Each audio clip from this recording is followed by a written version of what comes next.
thank you very much, and great to be here, and thank you all for joining us. We have a great panel. You can read their biographies in the materials that you have, but just quickly, Kate Brannen, who's sitting to my immediate left, is at Just Security, and before that was also at Foreign Policy, and where else am I missing, Kate?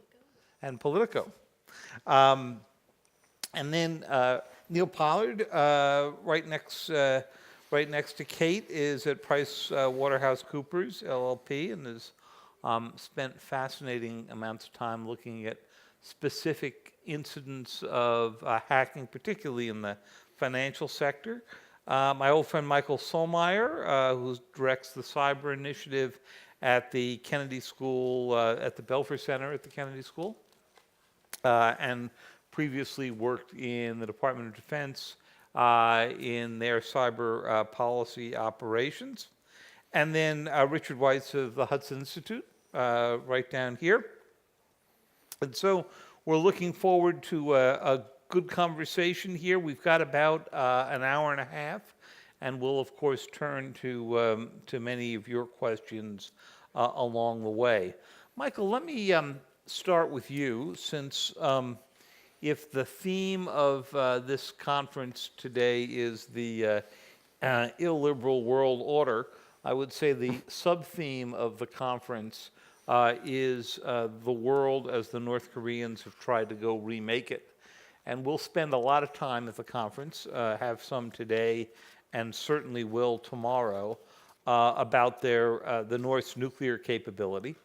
But what's been fascinating in the past 5 years is the degree to which the North has also embraced cyber technology through its Unit 121, through its incredibly aggressive use of a broad range of tactics.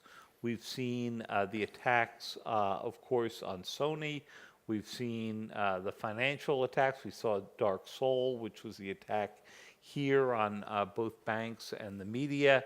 Then we saw the financial attacks, which we'll be discussing some with Neal next. But put this in some strategic overview for us. Why is it that cyber is particularly attractive to the North Koreans? What does it offer them? And if they do have to suspend for a while in the nuclear arena, how does cyber help them fill in the gaps? Great.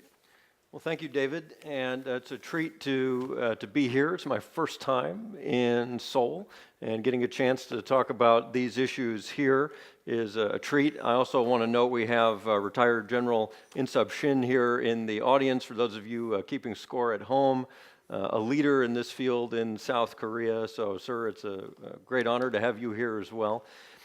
When it comes to putting this into context of the illiberal world order and the overall point of the conference, I think it's worth taking a step back before getting right to North Korea, saying, there is some element here in cyberspace where there's a discussion to be had about a liberal order. And for the United States, that's been the advancement of the Internet freedom agenda. That was very important to Secretary Clinton.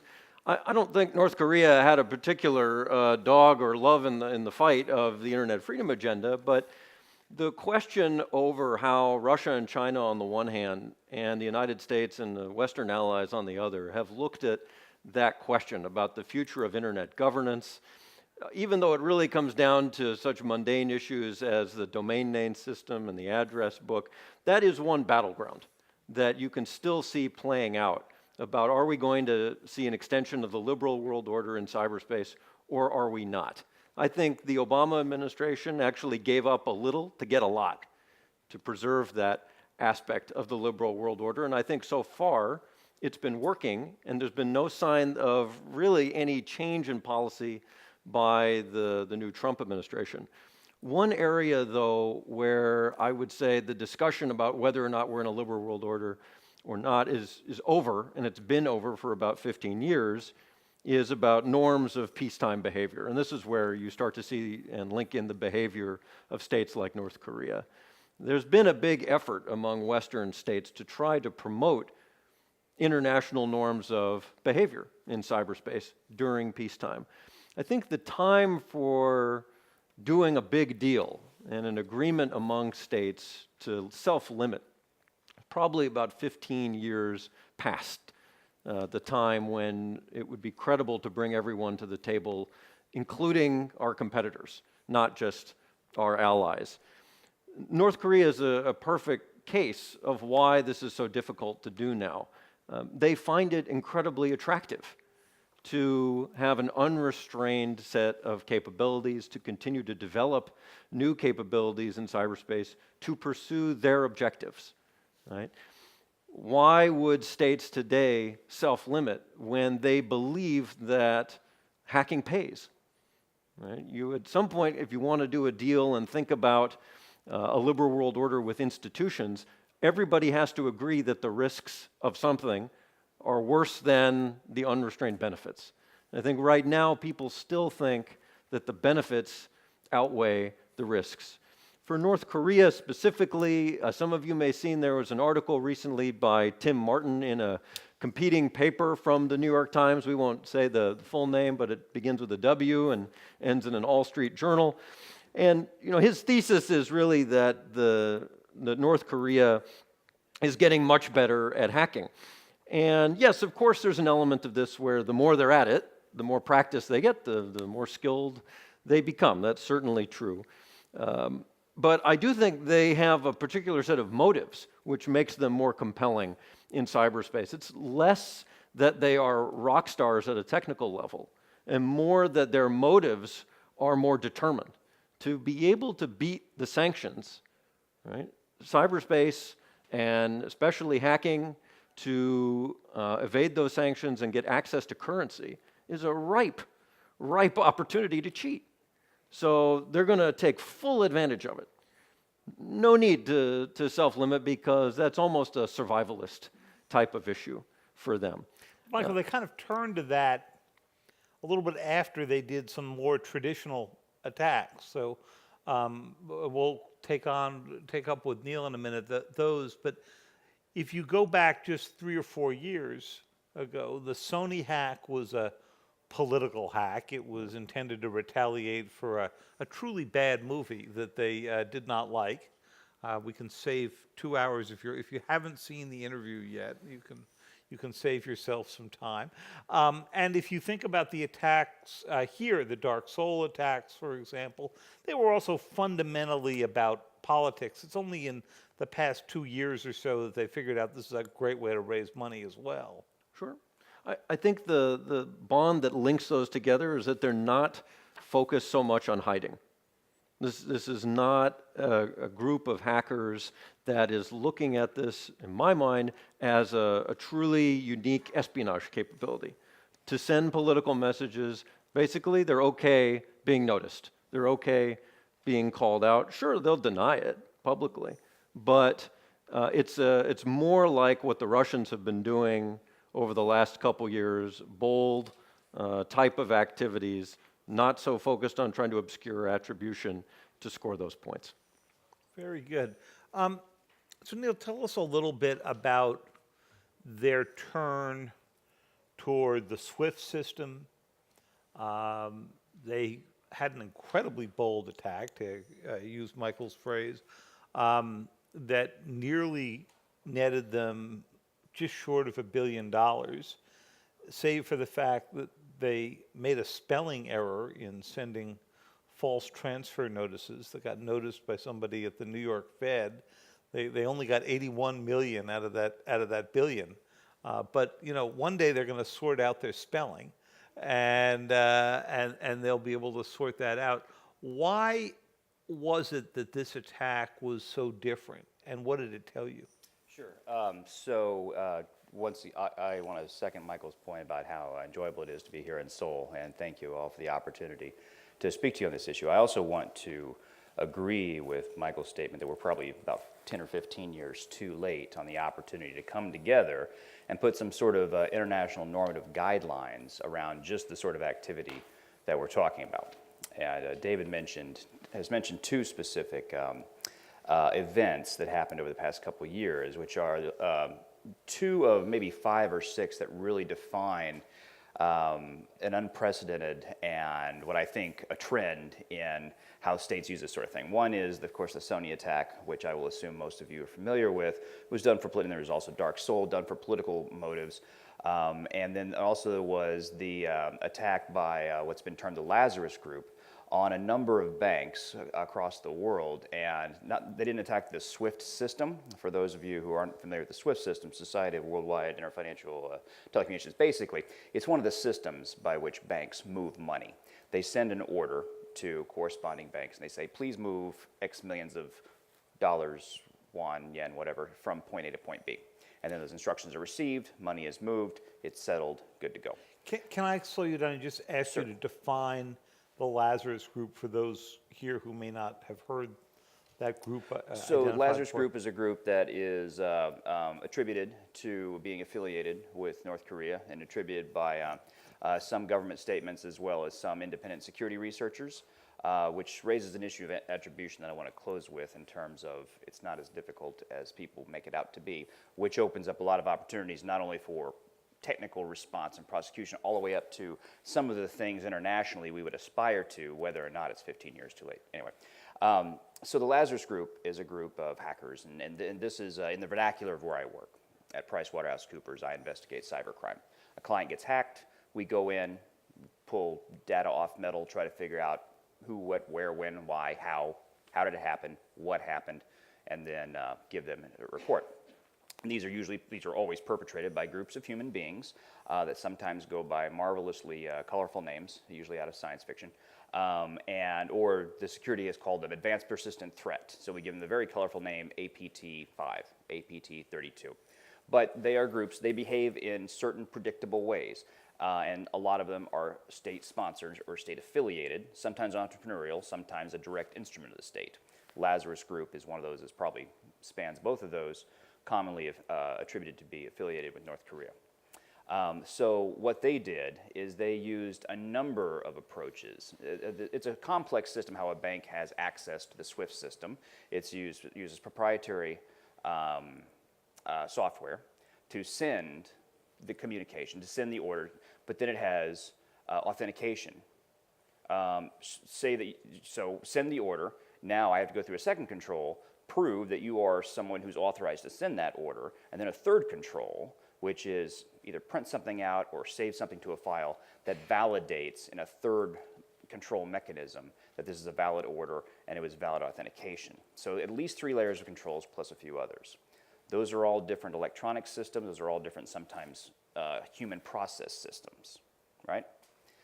The Lazarus Group, attributed to doing this, were able to overcome a number of these systems in almost perfect concert, which shows really 2 things. And these 2 attacks that I'm talking about are unprecedented for a number of reasons. This one I'm particularly talking about was extraordinary in the complexity and the ability to show almost an insider knowledge of how the system works, not only at the technical level, but in the people and process level, in which employees of the bank come to work at which times and use their credentials in which manner, which sometimes leaves a technical signature, sometimes does not.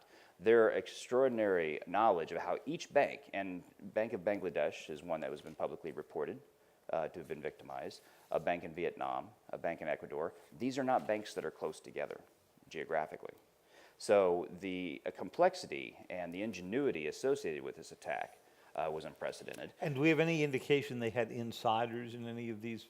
And if you were doing this in the physical world and you wanted to be as coordinated as they were, you'd probably have the help of 1 or 2 insiders that could guide you through the process. Well, we are talking about the second oldest profession in the world. So Yeah. yes, that's always one of the questions that's asked. Is there any evidence of someone with authorized access who was complicit in the attack? And there were some indications, never definitively proved, which is not usually the standard you want to go to in attribution. You want to figure out probably what happened, not definitively what happened, depending on who's asking and for what purposes. But ranging from, again, knowledge of how specific bank personnel behaved to some of the ultimate disposition of the money ending up in a trunk of a car through a bank manager, there are indications that some internal people were involved. And just to clarify, I did not work, I don't have any insight. All I know about Bank of Bangladesh was what was reported in the newspaper. However, another thing that was unprecedented, as David mentioned, the original orders that were sent to this one bank was almost $800 million, which I find an extraordinary amount of money. What ultimately was stolen, that's so far unrecovered, was almost $81 million, which still makes this the largest cyber bank heist in history. So that's a good paycheck, that's a good payday for a single heist. And of course, there were other banks involved in this scheme. The Sony attack was certainly unprecedented in North Korea's use of cyber as an instrument of state policy. It was also, as far as I know, unprecedented in that it evoked a declaratory statement from the President of the United States in response. I don't think we'd ever actually seen something that pronounced from the President at that level in response to this. So these are unprecedented in terms of what they generated, how the community responded to it, the precedents that they set, sort of the standard. They also stand out because I've been doing this for a long time, both at the technical level, but also at the policy level, teaching, writing, working with my colleagues. I've known some of these folks for way too long. And in the 1990s, when the US government first started seriously thinking about cyber conflict, information warfare, the terminology was different back then. The scenarios that they'd anticipated were much more of the science fiction scenarios of electronic Pearl Harbor, whatever martial metaphor you choose to use, doom and mass hysteria, dams opening, cities flooding, everyone just, lots of denial of service, if you will. That's not how we've seen cyber conflict evolve. That's not how we've seen the use of cyber as an instrument of statecraft evolve. It's gone more toward attacking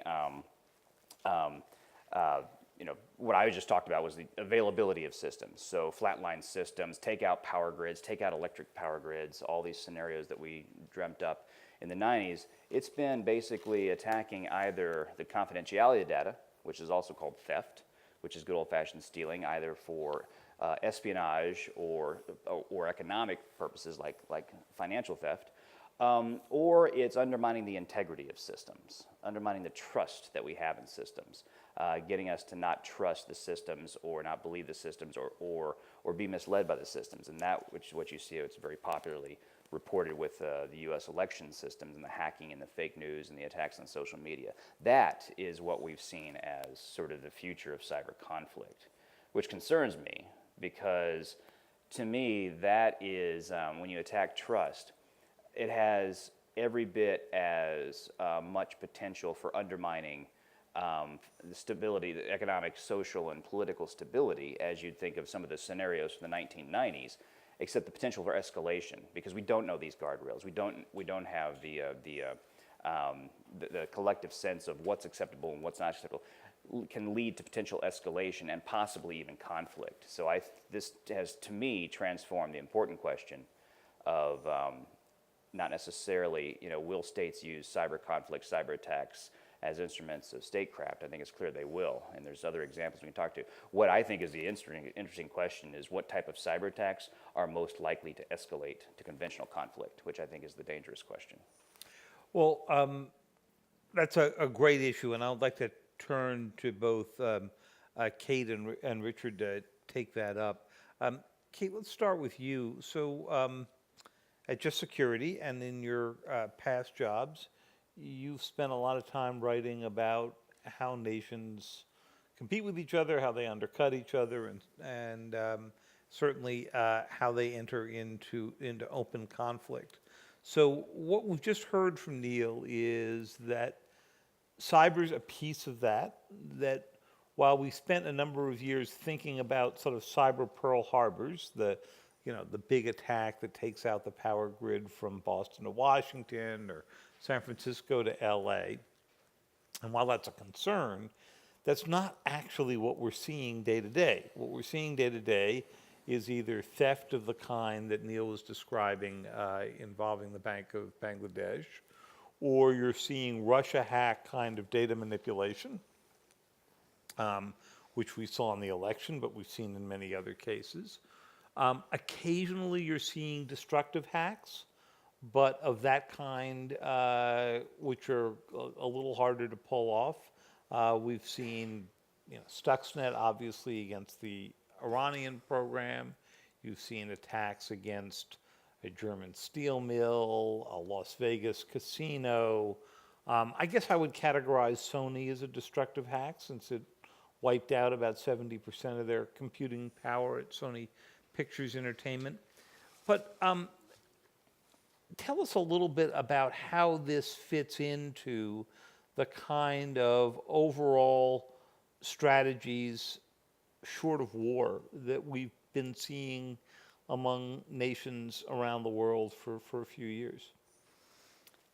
Sorry. I was going to say, last week at the RSA conference, I thought Secretary Nielsen from DHS had an interesting quote. She said, "When we look back, we'll see this period as a turning point in cyber history. Digital security is converging with personal and physical security, and the public is starting to realize how much they are both intertwined." And I think that's something that's often lost in the discussion about cybersecurity, is that it's very unique within the national security realm in that personal, is so intertwined with policy. This affects people on a very intimate, personal level, unlike, let's say, nuclear policy or something like that. And it got me thinking, like, why is she saying that this is a turning point? Like, what is it that's going on right now? And I thought a little bit about my own experience with cyber security threats, which I don't think are unique at all, are perfectly ordinary. But in the last 3 years, I've had family data compromised in the OPM hack. I've had my Gmail and online banking hacked, I'm told most likely by Russian cyber criminals. And I was caught up in the Facebook Cambridge Analytica, not a cybersecurity threat, but the public, I think, conflates that with sort of their security online and their information online. When you say conflates, the difference being that in the Cambridge Analytica thing, there's no evidence that they broke the law. They scraped personal data that basically Facebook gave them access to, but that you weren't fully aware Facebook was giving them access to. Right. It wasn't a breach or a hack. That's right. I don't even know if it was a leak. It was within the rules of engagement. At the time, yeah. Mm-hmm. Although the users weren't aware of that. Yeah.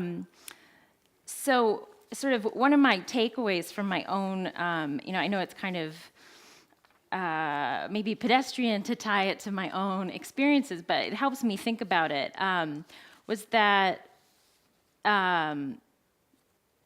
what's going on in what's happening online security, it increasingly feels like it's going to manifest in the real world. And one thing that brings this to mind too is sort of the threat of doxing, which is now part of your online security, which is that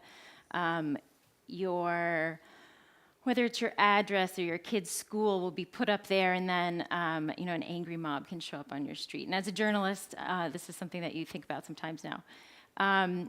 So anyway, this idea that what's happening online can manifest in the real world, I think, has a much sort of larger implication in where things may be going, and it's going to help cyber security and cyber threats become more understandable, I think, for the public and policymakers, because real world change can now be affected through these attacks. Stuxnet is a perfect example. But it's no longer, or it won't be so much about stealing designs or stealing information, but affecting change and destruction, as you put it. And that's easier to wrap your head around, but I think a more terrifying prospect. Great. Well, Richard, you've looked a lot at the escalation issues that are involved here, and those issues go obviously well beyond North Korea. I mean, you could imagine a scenario in which any of the kind of North Korea-related attacks that are going on here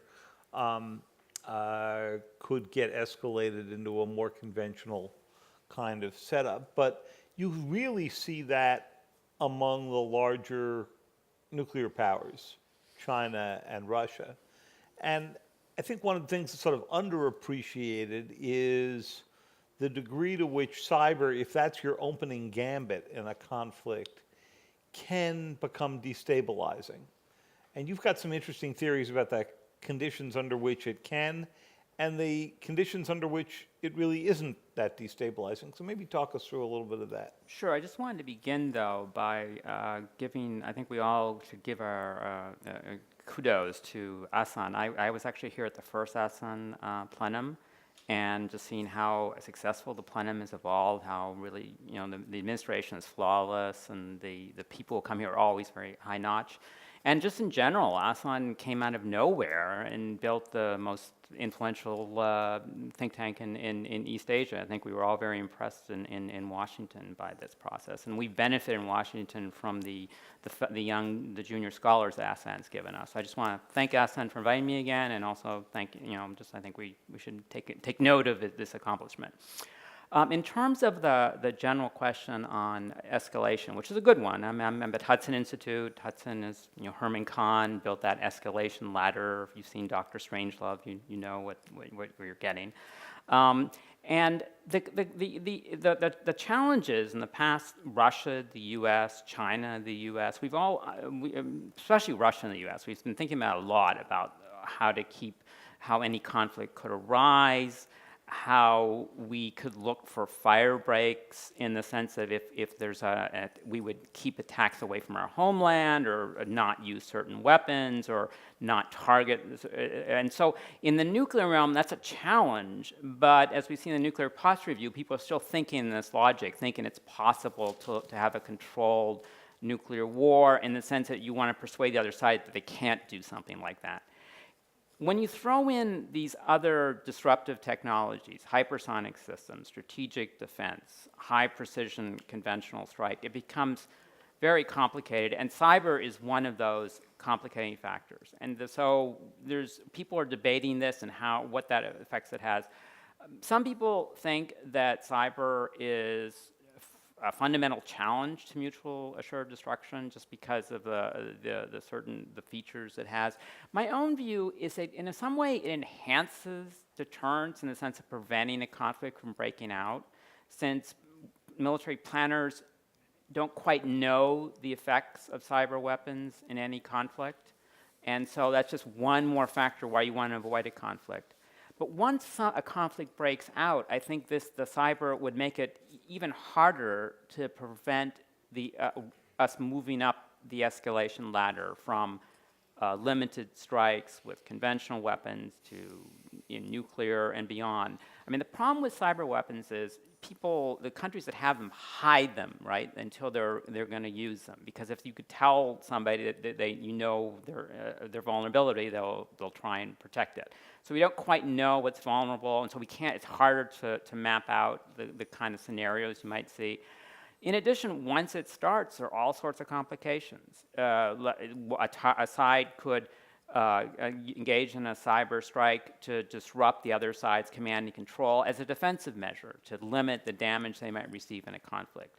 But the receiving side is going to receive perhaps the wrong message that, hey, I'm losing control of my nuclear forces. I have to use them now while I still have them, or threaten to use them. One side could attack the other side's nuclear command and control structure, but in many cases, particularly China, it's very tightly integrated with the conventional forces. So even you could imagine a scenario in which the U.S. and China get into a limited conflict in some conventional scenario, and the U.S. tries to disrupt China's conventional command and control of those systems, say opposite Taiwan or in China, and the Chinese see this degrading the effectiveness of their nuclear responses as well, and this is another escalatory factor. And there are several ways in which this does. So it's a big challenge for us, people who are trying to think about this, to go down the line. I mean, the solution is, of course, more wargaming, more deep thinking, but it just makes the whole enterprise much more complicated. Well, that opens up a whole new realm for us to discuss, and I want to just explore that a little bit further. Michael, you heard Richard make a brief reference to the nuclear posture review, which, for those of you who don't follow nuclear strategy, is a somewhat arcane but interesting document that gets turned out usually once every administration. And This administration turned its out in January after about a year of review, and most of it has to do with the size and composition of your nuclear forces, just what you would imagine.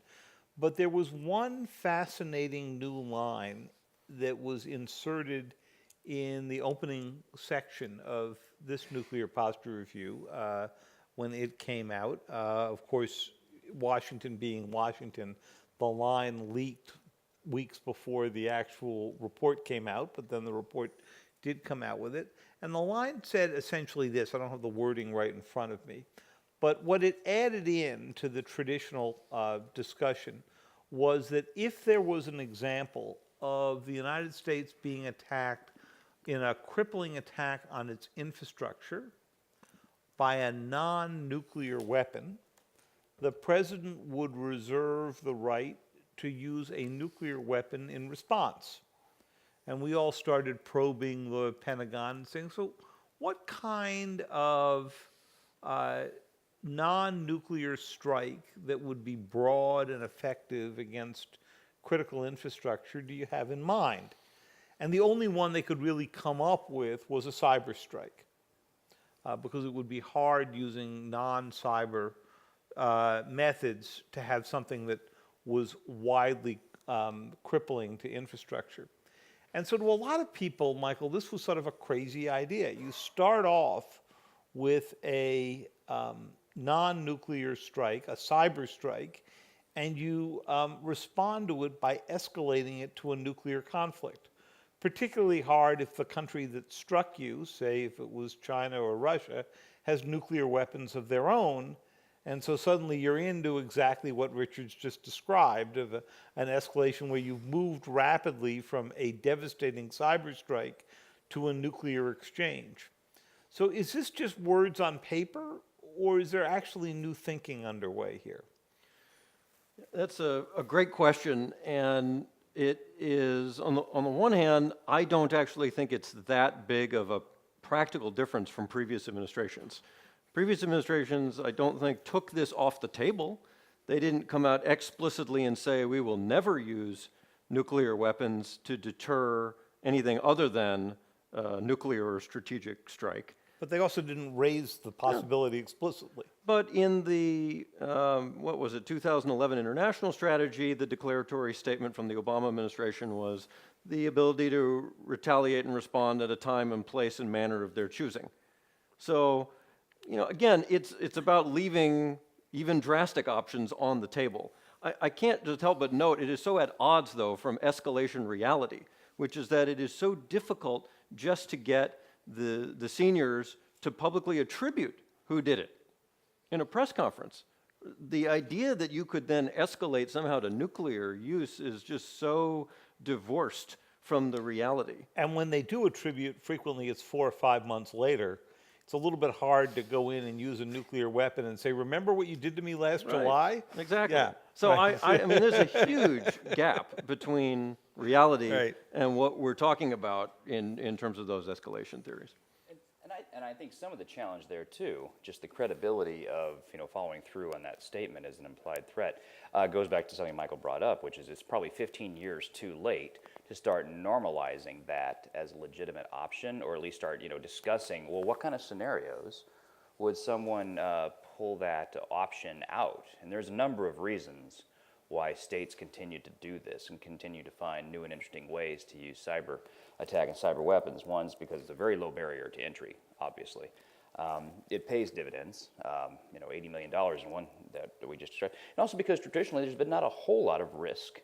It's very low risk, including risk of punishment. Even when states or individuals have been publicly attributed, not a whole lot of bad things have happened. Even sanctions against North Korea in response to Sony, I believe, were wrapped in with counterproliferation sanctions that were pretty much already in train. So we collectively, the international order, which is what we're talking about, the liberal international order, have had opportunities to set guidelines, at least prospectively, if you do this sort of thing, you can expect this kind of response. I don't think we're ever going to come up with an international agreement of what constitutes illegitimate meddling in other countries' elections. No one's ever. But you can come up with prospective statements or retroactive statements. You did this, therefore this is the type of response you'll get. Those opportunities have been many in the past, and they've pretty much been unfulfilled. So why would states be deterred? Another reason why a state would be deterred is because of fear of attribution, but attribution is not a problem. It's certainly not the problem that a lot of people ascribe it to be. We can get attribution pretty easily, at least in terms of sufficient standard of proof to legitimize and rationalize responses. I mean, one attribution standard is beyond reasonable doubt for criminal prosecution. Maybe, maybe not. But that's not the standard you have to meet when you're coming about statecraft. Kate, let me pursue this interesting concept that Neal's raised here. So take a look at this comparative case. So last month we saw the use of a nerve agent against two Russian nationals, one of them a former spy who obviously turned, was in England and was attacked with this nerve agent in the lovely little town of Salisbury, right? And you saw a fairly quick attribution, maybe a little too quick because we're not entirely sure how this nerve agent got applied. And then what you saw was that 24 countries got together and all of them did various forms of either expulsions of Russian diplomats or some other sanction for an attack, an awful attack that violated a norm on the use of nerve weapons, but an attack against two individuals. And that was attributed to Russia. Now think of the other kinds of cyber attacks that have been attributed to Russia, including the attacks on the electoral systems in the United States, Europe, Ukraine, and others, attacks on the electrical system in Ukraine, also attributed to Russia. Many other attacks, not Petya, which started in Ukraine but spread around the world and was one of the larger cyber attacks we saw in 2017. I never once saw 24 nations get together and act in unison in that particular case. So explain to us the difference. Why is it that, assuming that we've heard this correctly from Neal, why is this true that we have much harder time massing together to come up with a penalty, a collective penalty, in a cyber case than we do in a much narrower, if horrendous, case of the use of a nerve agent? So a few things come to mind. I think on the response to the Skripal attack in Salisbury, that the U.S. may, or not the U.S., but Trump specifically, may have been dragged sort of kicking and screaming into responding as strongly as he did. There was the... He usually has to be when it involves Russia, yeah. Right. There was the report that he was surprised that as many Russian diplomats were kicked out. He thought the number would be lower. Or he didn't know the number, but he went along with the medium response. And that the UK really kind of led that effort. I think then speaking uniquely about sort of the attack on the US elections, that's another case that's quite unique to Trump.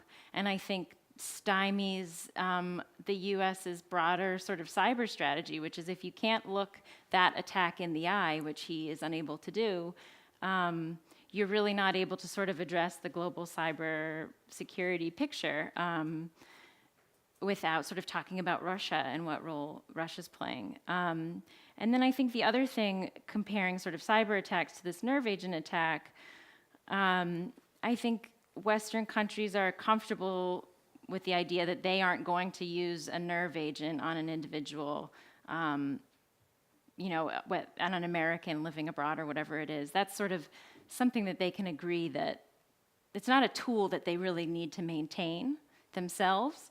Whereas in the cyber world, I think countries like the US maybe is less willing to say this isn't something you're allowed to do if it's in fact something that the U.S. itself would like to maintain doing as it goes forward. Those are just a few ideas on that. Richard, what's your thinking here? What is it about cyber as opposed to more traditional kinds of weapons? We've seen nerve agents used since World War I, and we've seen a norm against their use since World War I. But we've seen other cases where the United States and its allies have managed to respond much more strongly against attacks that did not have the breadth or perhaps the depth of some recent cyber attacks.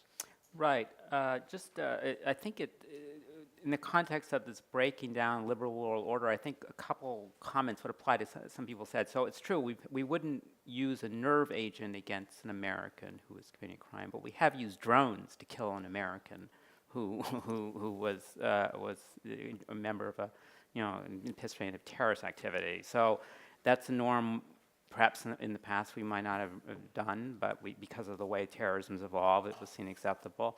The same with threatening nuclear response for a devastating cyber attack. It makes sense from the U.S. point of view to threaten that, not to execute the threat, but to threaten it, because even though we're perhaps the most powerful cyber actor, we're also one of the most vulnerable. And so trying to leverage the advantages we have in other domains, such as nuclear, for cross-domain deterrence makes sense, at least at the declaratory level. In terms of some of the other norms, cyber is actually, I think the other ones are, the other domains, chemical weapons are increasingly being used. I think that one, there used to be the sense that we never use chemical weapons. They were abhorrent because of what happened in World War I. But now we're seeing it increasingly used. So I think that what's alarming is it's not that cyber is so unique, but the other norms are breaking down, degrading to the level of which we have cyber, which is a new one. So it's entering it's basically setting a precedent, which I think the other are following in, not directly, but they're heading towards the same direction. So, Michael, let me pick up on that for a moment, because Richard said we're among the most powerful cyber actors, and you spent a fair bit of time in the Pentagon thinking not only about our cyber defenses, but how cyber offenses fit into that. To what degree do you think it is the case that the American embrace of the use of offensive cyber, and I understand there are limits to what you can say about individual cases, but just in general, the American use of offensive cyber contributes to this cycle that we were just discussing? So if you're a North Korean actor, or you are a Chinese or a Russian or an Iranian actor, do you make use of cyber weapons anyway and then blame the United States, saying we're just doing what you're doing?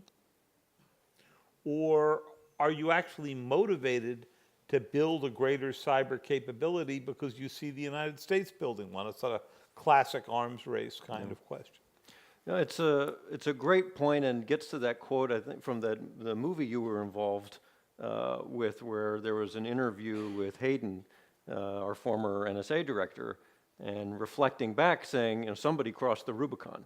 This is a reference to a movie called 0 Days, a documentary that was based in part on a book I wrote called Confront and Conceal, but it basically runs through the history of the attack on the Natanz nuclear enrichment site. And so regardless of the reality, the perception is that the United States went first and therefore legitimated everybody else crashing to develop their own capabilities.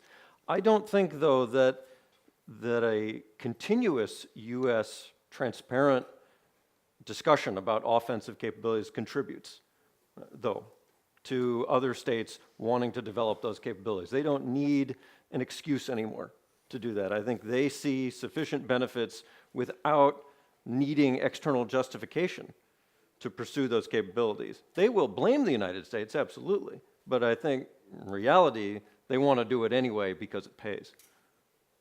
So what does that tell you about how the United States should then react. I mean, one thing the U.S. can do is acknowledge in sort of general terms that we have offensive cyber weapons, but not get into a lengthy discussion about the rules under which we would use them, when we'd use them, and so forth. The other option would be to say, yeah, we've got cyber weapons, and here's, while every situation is different, here's a set of conditions under which we would use them, and here's a set of conditions under which we'd never use them, so that you begin by example to set some of those kinds of norms that Richard and Neal were discussing. I want to be positive and optimistic that that norm setting is possible by U.S. action and declaratory statement. I'd even be up for trying it. But I think more practically and in the short term, there's a lot of unexplored real estate between saying, as one senior former U.S. official said, we are dropping cyber bombs on ISIS. What does that mean? I don't know. Right? And saying, on the other hand, it's classified. There is a lot still you could say unclassified that is descriptive that would not give away sources and methods that are so sensitive and so vital to American or your own national security policy. That is where I would begin, is by, after a certain action, explaining what happened, not in such detail that it compromises future activities, but by drawing a clear connection that there was an instigating action. This is the action the United States took in response out of self-defense, and we're prepared to do it again if necessary. It's interesting because that's exactly what the United States decided not to do after the attacks on the Iranian plant that we discussed. They've never acknowledged, I don't think there's ever been a formal U.S. acknowledgement of any U.S. or Israeli role, and yet if they followed your advice, let's assume for a minute that the reporting you've read in the New York Times and elsewhere is correct, that the U.S. and Israel were involved, they could have said, yeah, that was us, and we felt we needed to do it because of X reason, and had we chosen another method, like bombing a nuclear site, it could have resulted in a broader Mideast war. We've had a few of those. We don't really need another one. This was a justified case. So without acknowledging whether or not that was the U.S. or not, which I recognize you can't, just play with that thought for a moment and tell us how you think U.S. government officials across administrations, Democrats or Republicans, would think about the downside of saying, yeah, that one was us and we could do a lot worse if countries don't, stop surreptitiously trying to build nuclear weapons. I think the reticence to do that stems from not having perfect confidence in understanding our own vulnerabilities. Right? And so when you start down that road of explaining why you undertook certain actions, you're also signaling that other countries might make similar justifications to do the same thing to you. And I think that the concerns about escalation have led to such an extreme case of almost self-deterrence where we haven't wanted to talk about things publicly for fear that the blowback would be so extreme. Whereas I do think there's an opportunity to make the case for why using cyber capabilities in certain instances is actually less escalatory, can actually result in less collateral damage, and is the much more responsible course of action in a declared military activity according to international law, playing by the rules. So Richard and Kate, whichever one of you wants to jump in on this, Michael's raised a really big thought here, which is we have this terrific offensive capability, and we're paralyzed in using it because we are so vulnerable to counterattack on ourselves. So either we decide not to use a cyber weapon for fear of how vulnerable our financial systems or our electric grid or you name the vulnerable system would be, or having decided to use it, we don't step out and admit to it and get the deterrent effect that might come from that because we're fearful of the counterattack. I think to go back to the question you posed to Michael, the question becomes sort of what's the payoff of being more open and transparent? Is there really a big enough reward to sort of take that risk? You know, we're talking about it might create norms, it might have a deterrent effect. And that might not, that sort of cost-benefit analysis might not work out for in the argument for greater transparency. And with Stuxnet, you could argue that, you know, enough people have attributed it to the U.S. that there is some deterrent effect to it. I don't know if that's true or not. You might know better than I do whether or not that had some kind of deterrent effect just through your sheer reporting and making that public. And then maybe I'll toss it over to Richard if you want to add So, anything. Richard, let me give you the, you raised Herman Kahn before, and for those of you who didn't have to sit in libraries in the nuclear age and read all this, he wrote these fascinating books about escalation cycles and so forth. But one of the underlying elements of Kahn's ability to go do that was we all understood what nuclear weapons could go do because we saw it at Hiroshima and Nagasaki.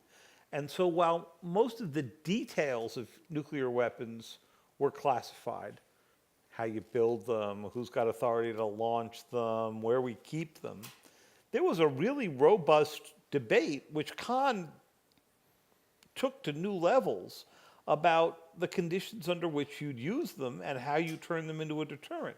We're not seeing that yet, or at least I'm not seeing that yet in cyber. What makes these different? Why can you do this in something as overwhelmingly destructive as nuclear and not have that same argument about cyber? Right. I think it's probably due to several factors. That one, cyber is just the barriers to entry are lower. It can be done by even in theory private actors. Nuclear terrorism is a great risk, and I'm glad that Korea and the U.S. and other countries have cooperated to prevent it. But preventing countries from gaining, or even private actors gaining access to cyber weapons is impossible because they're so widespread. Another challenge is that the nuclear devastation is really clear, whereas people in cyber, Michael can say, and it's probably true, that if you use cyber weapons, you could do it without killing people. But we're not sure on that. It sort of depends on what happens next. I mean, it depends on how severe this cyber attack and how the other ones respond. And you can go down the line. Just cyber is just, as I said earlier, countries, whereas if a country has a nuclear weapon, they sometimes, as the case of North Korea, want to show it off just for deterrent effects. With cyber, you don't want to tell the other side what you have because then they'll close off the vulnerability. And so I think there's a whole range of complications that come in the cyber domain. Getting back to your original question, though, I still think it makes sense for the U.S. to try and discourage anybody from having or using cyber, nuclear, chemical, any of the others, because we have the superior conventional force. So it's better for us if these other domains, these other weapons are not used or off the table. Unfortunately, you have people like the Russians who say they don't want to make the world safe for American conventional superiority, so they're going to insist on keeping their nuclear forces. And I think that's going to be true in the cyber domain as well. But let's pursue that analogy. That's interesting for a minute, because in the chemical realm, we've said we're not going to use chemical weapons. We've taken it off the table, right? In biological weapons, we've said we're not going to use these. We've taken them off the table. In nuclear, we've kept a nuclear force, but we've basically said across administrations, Democrats or Republicans, we will use these only in sort of the greatest case of extremists if the state itself or one of our allies' existence is threatened. So we've set the bar pretty high.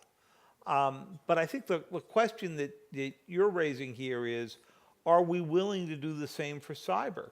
And I can't recall any moment at which we've announced ourselves a condition under which we wouldn't use a cyber weapon. So it's a little bit, it's understandable. No intelligence or military commander wants to go put limits on themselves. But if you're not willing to do that to yourself, it's a little hard to preach to the rest of the world about norms. I don't know, Neal, what do you think? I don't think that. I think your observation's spot on, and I also don't think that certain types of attacks where we're going to see an international consensus on what constitutes legitimate or illegitimate, or when you see what you can do though is really two things. One, we've talked a lot about Herman Kahn. I was always a fan of Thomas Schelling's theory of deterrence. The threat will leave something to chance. That if you do this, not even we're sure how we'll respond. And I think whether by design or by just default, that is in fact a great deal of our posture is, we're not really sure how we'll respond. Secondly, when you're trying to draw any sorts of constraints on the use of these cyber weapons, I mean, the concept of cyber weapons is a metaphor. And it's a metaphor that breaks down pretty quickly, because it's not so much what the attacker has that makes the difference, that generates the desired effect. It's what the defender has. It's the vulnerability of the defender. It's the system configuration. It's the vulnerability. It's all those things. And having had a great familiarity with the technical, you start with like, what do we want to achieve against what type of target? Now let's figure out what combination of technical and non-technical tools will get us there. So how do you draw traditional strategic doctrinal guardrails around that basic reality of how cyber conflict works? I don't think, I'm sure that there are a lot of adversaries that they could stop our centrifuges from spinning, they would already have, except I don't think that's actually how we make nuclear weapons. So people will use these when it's in their interest. So just from that basic principle, I don't see how you get to some of the constructs that we had during the nuclear strategy development days. Does that make sense? It does. Michael, before we go out to the audience here for some questions, because we're down to just about our last half hour here, will you walk us through, for those who didn't read your foreign affairs piece, you basically made an argument that said, let's face it, folks, we're not going to be able to seal up our systems well enough to make deterrence work for the next decade or two. So let's try an alternative approach. Talk a little bit about what that was. Sure. The approach actually reflects the conversation you were just having about why this stability that's occurred in the nuclear balance doesn't apply in the cyber balance. The missing variable I see is the absence of mutual vulnerability, right, which is different than mutual assured destruction, right, but mutual vulnerability to nuclear weapons is different than mutual vulnerability to cyber exploitation. That is not a condition that I see is in common between the United States and its adversaries and its competitors.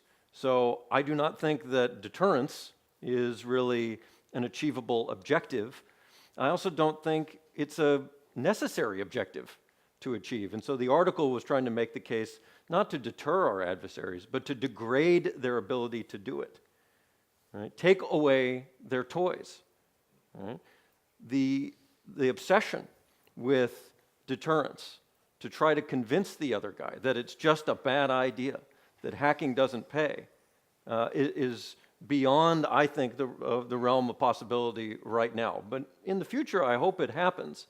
But I think there's a lot more promise to be had with actually quite minimal escalation risks to actually degrade their capabilities without sparking any sort of conventional conflict. Just to, though, add on the defense side, I do think there is a way to drastically improve defense, and it was the second section in the article about defense at scale, right? And that our current efforts on defense have focused on the devices and the endpoints. That's a loser for a strategy. You're never going to defend the country one iPhone at a time, right? But if you work with and get a little tougher with the big intermediary companies in the private sector, and this is not about obsessive cooperation and collaboration. This is a little more about government trying to execute public policy in the name of safety. Then you can get defense at scale. Haven't you seen that a little bit? I mean, for those of you who've got Gmail accounts, for example, through Google, it would cost anybody in this room tens of millions of dollars to develop the kind of filtering system that you get for free in your Gmail account. I mean, they're probably the best that I've seen anyway at taking a lot of these threats out of the system before it ever makes it into your mailbox, which isn't to say that you don't get a lot of garbage in your mailbox. But they can do it at scale. They're Google. They've got X percentage of the email market through Gmail. Neal, this is sort of in your bailiwick. How do you take on Michael's suggestion here that this has got to be done either as the stuff is crossing into American networks through AT&T and Verizon and everybody else who's actually running the cable through which all of our traffic runs, or it's got to happen through the infrastructure of Google and AOL and Microsoft and all that. Right, and this is something that is fundamental to the challenges we're talking about, which we haven't actually brought up yet, but I'm glad we brought it up, which is, when you're talking about adversaries or contestants in a nuclear trade-off, you're talking about a very, very small number of countries, fortunately. It's grown, but still relatively small. Yeah. Even conventional conflict, with some urban warfare, just conventional conflict fought on battlefields. When you're talking about cyber conflict, you're talking about the battlefield is owned by the private sector, so you need to get the private sector involved. And what you're talking about is getting the larger at-scale owners of the private sector involved, which means incentivizing behavior through one of different mechanisms, and I would commend, what are the mechanisms you can affect in cyberspace? And one of your colleagues at Harvard, Lawrence Lessig, wrote a book called Code, which said there are basically four incentive structures, four things that can influence or constrain behavior, regulate behavior in cyberspace. One is the actual code itself. So, the software will dictate your behavior or will constrain behavior. One is laws and regulations. One is market forces. And one is social norms. And social norms is perhaps the weakest, especially if you look at some of the so-called trolling. And how the effects of the Internet Research Agency have been able to be so multiplied on social media networks is because that system of constraints, the social norms, just doesn't work effectively. And there's no market incentive to, in fact, there's market incentive to amplify the effects because it grabs people's eyes. If you see the example I'm talking about. So the Gmail example I gave is an example of the market forces. Mm-hmm. I mean, if Google wants to attract the largest number of people using their system so that they can sell us all cars when they see that from our right. traffic that we're shopping around for a new SUV, then it's in their interest to be the best one at filtering out all the junk that's coming into your email box. If that's what's important to their users, which that's an example of what is important to their users. There are other examples of security vulnerabilities that the user experience does not incentivize any of these big providers to do anything about. Mm-hmm. There's the old adage that you mentioned that you get these services for free. If you're getting services free, if you're wondering, if you're taking, there's the old adage that if you spend too much time on a website or an internet platform wondering what the product is and you can't figure it out, the product is you. And so you are getting something which right now is not valued. You are giving these providers data. And that is of value. We've all gotten a pretty good sense in the past month or so. This is a dialogue as Kate pointed out changing, about what right. that is. Yeah. This is a dialogue that is changing as we speak. But this also goes not only to the role of shoring up these vulnerabilities. Going back to common theories of deterrence, you deter either through threat of punishment or through denial of objective, or some combination of both. We haven't articulated any punishments, really, and nor have we meted them out, so the threat of punishment deterrent is not. And denial of objective requires these providers at scale. It also requires individual participation. At scale, you want to be able, because then you're talking to a handful of providers to incentivize their behavior, government to providers, but the role of the individual user, of my mom in Tulsa, Oklahoma, her role in preventing the effects of some of these large-scale attacks still cannot be understated, which makes this a unique problem compared to some of the other analogous problems we've been talking about in nuclear exchange. And as any cybersecurity professional will tell you, the role of the average, there's only so much that international organizations and large-scale providers and governments can do about making a society safe and less vulnerable. At a certain point, it comes down to change your password. Don't make your password your dog. Don't use strange thumb drives. read the newspaper, pay for journalism because good journalism, like David, is expensive. Realize that a lot of stuff out there on the internet is there to hurt you, so take appropriate precautions. How do you scale that so that you have a truly less vulnerable society? We have not figured that one out yet. Well, I've been having all the fun here, which is the opportunity to go ask this great panel all kinds of questions, but I don't want to dominate the fun. So if anybody has a question for this whole group, I've got many more, but we've got microphones around and somebody will bring you a mic. Any victims? Sir, just wait for one moment and mic's on the way. Thank you. And tell us who you are. Yeah, I'm John Sung-won, the visiting research fellow at Asan Institute. I have a question to Michael. You said that the U.S. policy should be not to deter adversary cyber attacks, but to degrade adversary cyber capabilities. What is the basis of your logic? Is it because, because of this unique characteristic of the cyberspace that deterrence is not feasible, or because you are very confident that American cyber capabilities is unmatchable to other adversaries, and you can see, you can maintain the predominance of the cyber domain in the foreseeable future? Structurally and theoretically, there's no reason why you could not deter an adversary from conducting cyber attacks against you. Just as a blanket statement, I'm fine with that in theory. I'm just saying in practice, it has been a very lousy application of that theory. The Russians are not deterred from doing anything in cyberspace, in my opinion, right now. Does not seem that most anybody is deterred from doing anything. And so I don't really want to rely on deterrence to defend the country.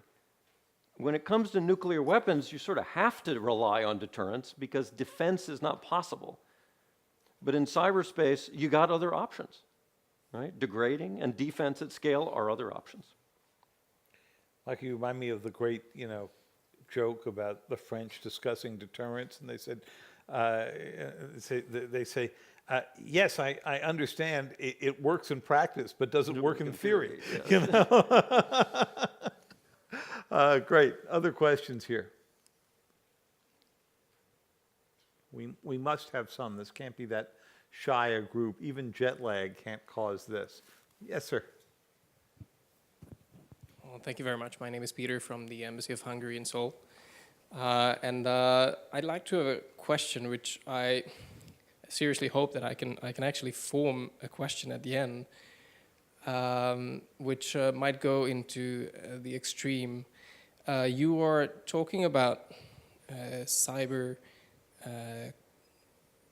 attacks, cyber conflict, conflict in the cyberspace, and you try to compare these kind of conflicts with the conventional conflicts. In conflicts where actually people die, so there are losses at the end of this conflict in certain cases. But in the cyberspace, it's not so easy to describe what the conflict is going on, what is going about, and I can only compare cyber conflicts to the so-called spaghetti Western movies with Bud Spencer and Terence Hill, where everybody's kicking each other, but at the end nobody dies, nobody gets hurt. So my question would be, how would you measure effective defense in cyberspace? How can it be measured whether you are actually successful in defending yourself in the cyberspace?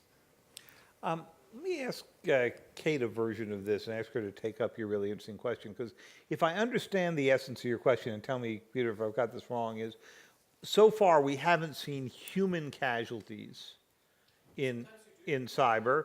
Well, they're hard to prove. So the WannaCry attack certainly shut down for a brief period the British healthcare system, but I haven't seen a proven case yet of somebody who died because they got rushed to the hospital and the hospital couldn't respond to what it was they were doing. And maybe if it had gone on longer, that would have happened.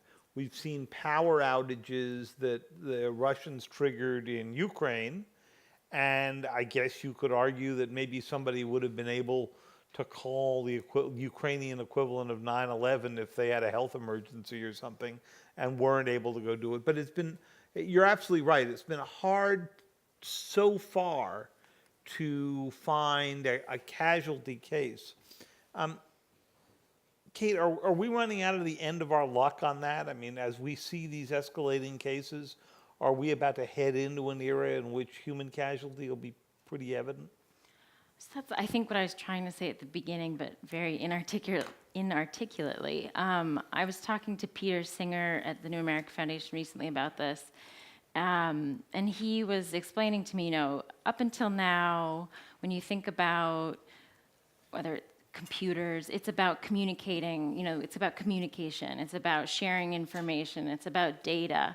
But with the Internet of Things, whether it's vehicles or F-35s or home appliances that are now all linked to the internet, everyone becomes a lot more vulnerable. And it's not about stealing data, but hijacking your thermostat or crashing your car.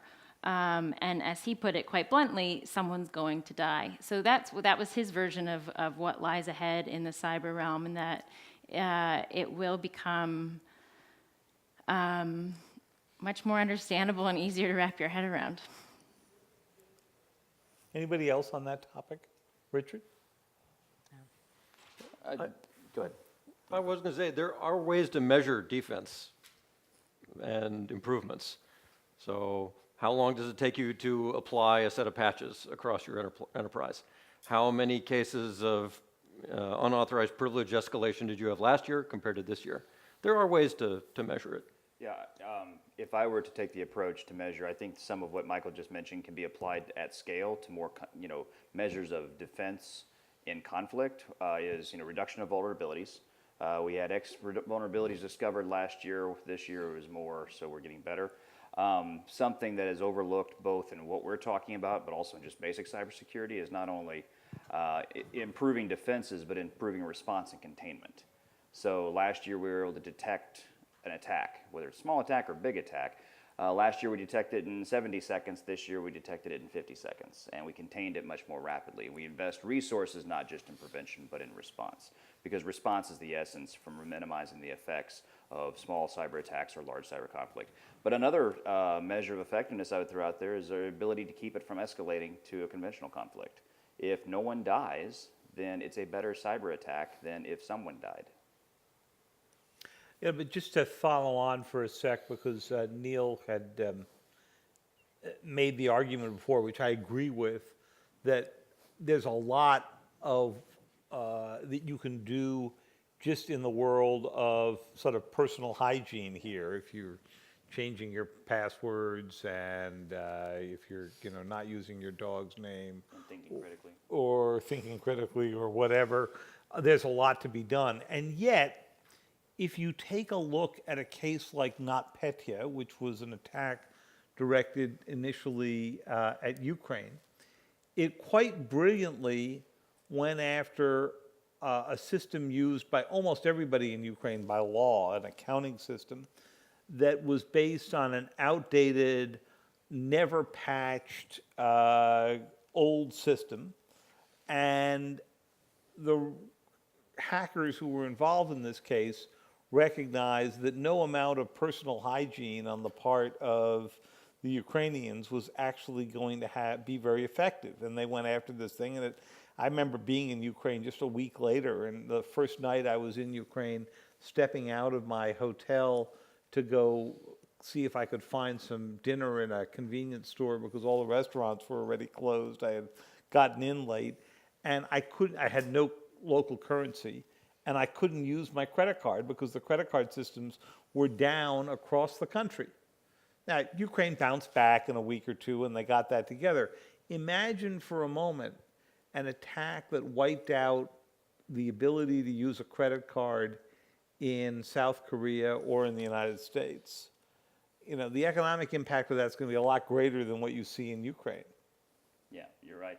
And you also bring a good point that there are some vulnerabilities, some attacks, some tactics that personal hygiene won't make the defense because they're pretty arcane and you need to defend at scale. Right. Fortunately, those are still the exception. So personal hygiene will get you 85% of the Right, way. right. And, but anyway. John? There's one coming immediately right behind you. Thank you very much. My question is about the talent development and retention. So for your respective fields, Neal and Michael, 5 years from now, what would that look like in terms of this idea of clearly the difficulty to attract, retain talent in this specific area of cybersecurity, and this idea of what can be done now? Because these are things that you need to start now in order to have the effect later on. After you. So this is a very, very tight labor market. Salaries are ginormous. That's a technical term. The schools aren't turning out enough skilled people in this space. Also, the breadth of skills that are useful are quite extraordinary. I don't necessarily want to hire a computer scientist. It'd be great to have. I also like investigators. I also like people who are very logical and systems oriented, who can take apart a system and break it down into its technical and non-technical components and figure out what's at risk, what do we do to patch it, and are we outside of our risk appetites, risk managers. There's a breadth of skills in here, and finding the people who have the right mix of technical skills, who can also have a coherent conversation with an executive, whether this is an executive 4-star or executive CEO, and translate this technical mumbo jumbo to business risk in terms of what they do for a business. Extraordinarily difficult to find that perfect mix of skills. It takes both experience and apprenticeship, in addition to book learning and time in the lab. And demand outstrips supply. I do not see that changing in 5 years. In fact, the knowledge of, right now, a lot of the vulnerabilities we talk about are generated by vulnerabilities in code, vulnerabilities in software and firmware. If you look at some hacks which have exploited not so much vulnerabilities, but the way the network's configured, your air conditioning system was attached to your payroll system, which was attached to your credit card swiping point of sale system, and that's how you got in.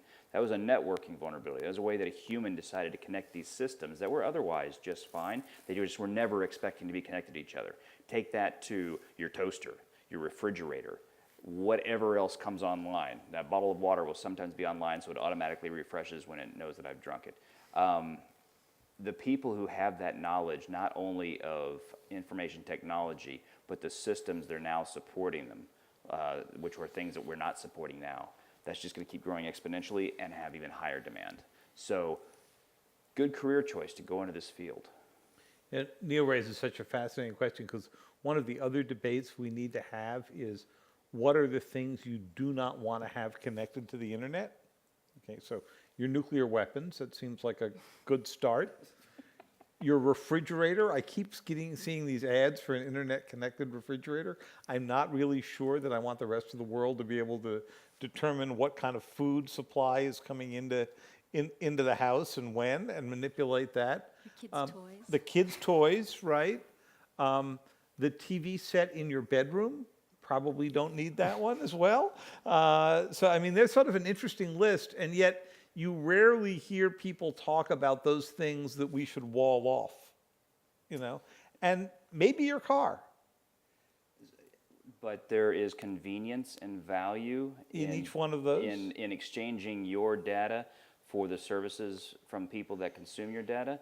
And the security trade-off is not immediate and not apparent until it's too late. That's right. So, and if we've learned anything from the Facebook experience of the past month or two, it's we were entering a bargain where we didn't really understand what it was we were giving away, given what Kate just said, she had gotten wrapped up in the past year or so. Yeah, where you have for security practices, security culture. I mean, you have the Russian example where they plugged in a nuclear, one of their most sophisticated nuclear weapons computers to the internet so they can mine bitcoins. Mm-hmm. So, if you have people like that. Can I just note, though, on John's question, that there's also a military question about how you build a military force to be able to do this with the talent situation as it is, as Neal described. Look, on this, I think you actually have to give a lot of credit to an unsung hero of military cyber stuff, and that's John McCain. There's probably been no one on the Hill who's been more aggressive from his perch in the Senate Armed Services Committee to try to force the military to do the right thing in terms of personnel policy for building a cyber mission force. So I could go into insane amounts of very boring detail, all this to say, in 5 years, I'm probably not as optimistic as I want to be, but in 10 years, I actually am a little more optimistic. You know, Michael and I were at a conference about a week ago where the discussion turned to the degree to which people who went into U.S. Cyber Command, usually seconded over by from the Air Force or the Navy or someplace, once they'd done their 2-year tour of duty and then they go back to whatever units they came from, to what degree was this cyber set of talents that they've gained being used when they got back? And the answer was almost none at all, which is something that's driven McCain crazy over time. Very particular situation on that, but those are self-inflicted wounds that actually can be changed by policy and minor changes in law. And culture. Without putting anybody here on the spot, Professor Shin, maybe I can put you on the spot and ask you, in your experience with the South Korean cases of Cyber Command, is this a common thing as well? Do you find that it's hard to find the talent, and when you do, is it being spread around sufficiently or not? Maybe somebody can run you a mic here. I'm here to listen, not speech. Okay, but for your questions, in South Korea also you have a big problem because you have competitions between industry people and military people too, right? So Google pay lots of money, and then NSA lost their manpower too. So same thing happening here too. So, is your questions? Okay. Very good. So we've got just about 5 more minutes. We've got 2 hands right back here. We'll start with you, sir. Hi, I'm Antti Kaltonen from the MFA of Finland, and I'm glad that the regulatory environment was mentioned because sometimes it does seem like it's a wild, wild west out there. For example, the Intel revelations in the end of last year. I was wondering, what are your thoughts on where the focus should be on the regulatory, new regulation for the tech companies? How fast can we move, and where the conversation is right now in the United States? Thanks. Who wants to give the rundown of this, Kate? You? I'll take a shot at it to start. I think part of this ties into the Trump administration. Before the panel, I was thinking about sort of liberal international order and how it pertains to the Trump administration. And one thing that's definitely true about this White House is they don't like rules and regulation when it comes to the private sector. So I think that will be true in the cyber domain as well. When we were talking about sort of all of the devices now that are linked to the internet, I don't think security is being baked into these as increasingly more and more things become linked, from kids' toys to your thermostat or whatever. And there's no requirement or incentive for companies to do that. So I think that would be an important place to start. I'll give you my opinion of where I think emphasis should be placed. The internet achieves stability through a combination of controls, privacy, and trust. And when one falters, the other two compensate. But when you look at where governments impose requirements, when you look at where companies spend money, controls and privacy get overwhelmingly the most shrift. They get the most investments, they get the most response, they get the most regulatory attention. Controls like things that come out of standards and technology documents, process controls, technical controls. Privacy, which is what it sounds like, but the problem with controls is just about every case I investigate, whatever the dominant standard was, the company was compliant. The bad guys just are clever about overcoming controls. Privacy, the world's patchwork quilt of privacy regulations is all over the place. It's heterogeneous, it's divergent, it's not coming closer together, it's coming farther away. We don't even have basic agreements on what constitutes privacy or what the common threats of it are, and I don't think we'll get there. So we're imposing a lot of cost, even though we lack some fundamental basic social understanding of what should be private, what are reasonable expectations of privacy, and which societies are prepared to accept those expectations. We haven't had that conversation, which leaves trust, which is the most vulnerable. It's the hardest to measure. It's the most difficult to restore and most difficult to detect when it's under attack, either as a collateral effect or the trustworthiness, the integrity of data, the reliability and accuracy of data itself, which is now becoming more and more targeted. We don't spend as much time talking about that. We don't spend as much time understanding how to restore and how to rapidly respond and contain to attacks on trust. And I think that deserves more attention. I worry, though, that taking all the time in the world to determine what trust should look like and privacy should look like before passing any rules is going to get a lot more people killed. And at a certain point, government has an obligation, as a matter of public policy, to hold different entities in society accountable when the risks get too great. I totally agree with that. And we are past that point. It's been 30 years of trying to let the market zhuzh its way out and through and in. And I'm not sure the environment, I know the environment is not ripe today, but in the future, hopefully soon, near future, it needs to change. Yeah, there is this bias, understandably, against overregulation in Washington in this current run. But think about it, if you went back and tried to undo some of the more controversial regulatory steps of the past 30 years. Let's say somebody stepped up and said, let's get rid of the rules mandating the installation of seatbelts and airbags. You'd have a pretty big run of opposition to that today. And so, and yet at the time that we imposed a regulation for seatbelts, which was pretty controversial at the time, there were a lot of people who said, you know, this will only last a couple of years and it'll go away. And that certainly is now played out. That's a good point, but with seat belts or fire alarms or something like that, the connection between compliance and security and the decreasing of risk that you're trying to achieve is much more direct and much more measurable. The difference between compliance and security on cyber regulations is pretty vast. It is now, it wasn't then. At the time that they were passed, I'm not sure it was quite as clear whether or not, you know, I mean, I think I think it's absolutely true, but it's true largely in retrospect because we now have the database, right? We can go take a look at how many fatal accidents there were per 100,000 people before and after, you know. It's also, you can impose and hold accountable without setting what the rules for each kind of product across each kind of market should be. You have to let the companies do the right thing for them, but know that they are accountable. And they will actually determine what the best standards are. The government should not be in that business.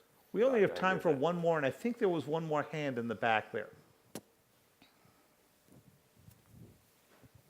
Thank you. Intekan from Jeju Peace Institute. Even though I'm maybe the last one to ask, I have 3 questions, so please be patient. The first one is for Mr. Sanger. You wrote an article on cyber operations on North Korean missiles last year. Do you have any update on that? Mm-hmm. And the second question is to any of the panelists. During the Pyeongchang Olympics, there was a cyber attack, and South Koreans are wondering whether to respond to cyber attack during the Pyeongchang Olympics, and if they decide to respond, then how to? I met some officials from South Korean government, and they're having a big headache now because of this issue. And lastly, not a question but a comment. Because there are not enough supply of talents, Korea University has a cyber defense major, which is a joint program between Korean University and Defense Ministry, and it is very competitive program. And if my memory is correct, a couple of years ago, that major was the second most competitive program in the nation. So everyone gets scholarship, and I think those who are from the program get some kind of privileged military service. You know that Koreans, they all have to serve in the military. But if you have this cyber defense major, then you get special treatment. So I think that's one way South Koreans are trying to kind of resolve the issue of insufficient talent. Thank you. So I'll answer the missile question, but let's start with his second question on the Pyeongchang Olympics. Anybody here spend any time looking into that?